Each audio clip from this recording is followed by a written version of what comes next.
There's one more thing. Since we're going this long, I'll just bring it up. Was this Sweden food meme, love, that I wanted to ask you about. People were joking about that Swedish hospitality is horrible. It all stemmed from this one Reddit post where someone described they were over their Swedish friend's house and dinner was ready, and they asked him to stay in their room while they ate. And that sounds pretty nuts to an American. But I saw some people saying that's normal.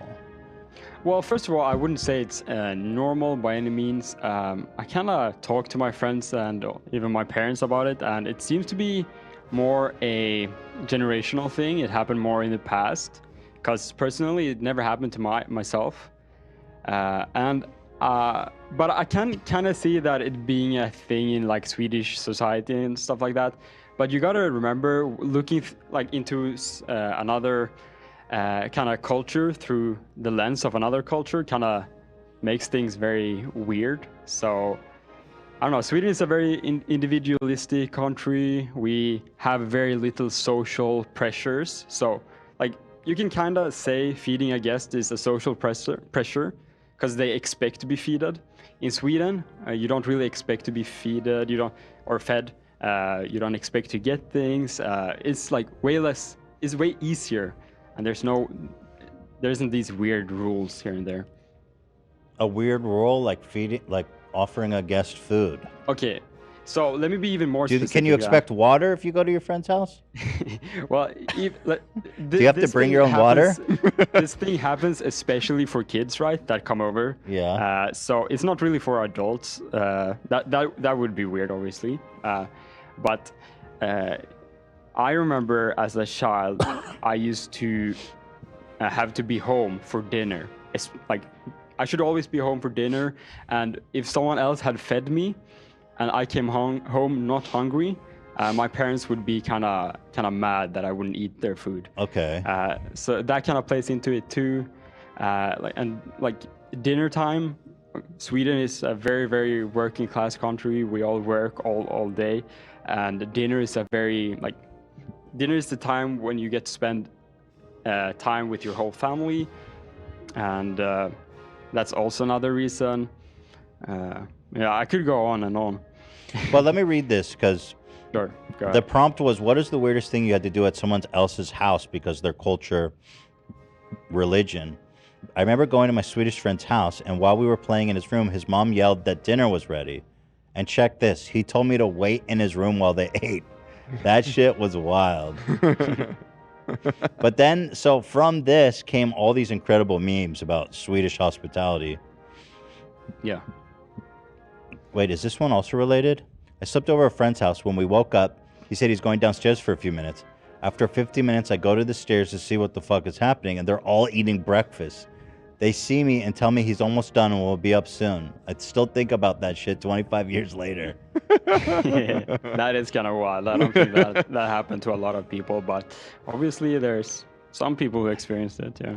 I mean, okay, so here, they probably have a friend sitting somewhere in the house waiting for the family to finish lunch. Probably true. Swedengate, they're calling it. The biggest controversy to rock Sweden, actually, since forever, yeah. We haven't had this much since Bjorn tried to. I don't know. I got nothing. Yeah. POV. You are a Swede visiting your friend's house. No dinner. No dinner. Yeah. Forget about Swedes not feeding their play date kids. What about adults having to bring their own sheets and towels when invited to spend the night? Lived there for 18 years. Can confirm. That's true? What? No, that's not true. That seems. Like a lot of, obviously, you got to take into account that there's a lot of Danish propaganda coming in here in the mix. Okay. And that's a very strong driving power to this negativity around Sweden. These Danes obviously are very jealous of the Swedish culture and stuff like that. So they take any moment to basically pop in some lies here and there. Yeah. Okay, so this is propaganda. Yeah. Most of it, yeah. POV, you're over at a friend's house in Sweden and it's dinner time. Harry Potter under the stairwell. Hospitality spectrum. Let the guests starve on the left, Sweden, and on the right is Brazil. Force the guests to eat. Right. Yeah. That's funny. Yeah, we have. I mean, that's the thing I kind of like with Sweden. We have very, very little social pressures. Like when I went to the U.S., people kind of wanted to small talk when I was in the store. Just random people. Like if I said, if I was standing still beside someone, they sometimes like try to small talk with me, and I'm not into that shit. In Sweden, everyone walk straight ahead, don't talk to each other. In the bus, we don't sit next to each other. It's really nice for. I love that. Spuriola. Yeah, I'm so It's jealous. so nice. I mean, sometimes you don't have a choice, though. I don't think people want to sit next to each other. It's just crowded. There's this meme in Sweden where we have these long buses, like, and every double seat is just one person sitting at every place, and then before someone sits next to someone, people will start standing in the aisle. That's intense. That won't happen here. Yeah, people will definitely take the seat here. Yeah, no. I fucking would sit down quick. I wouldn't stand. My stomach grumbled while at my Swedish friend's house, and they took me out to the backyard and broke both my kneecaps. That one is true, of course. Yeah. Yeah. Oh, it's not that Swedish families eating dinner, their guest.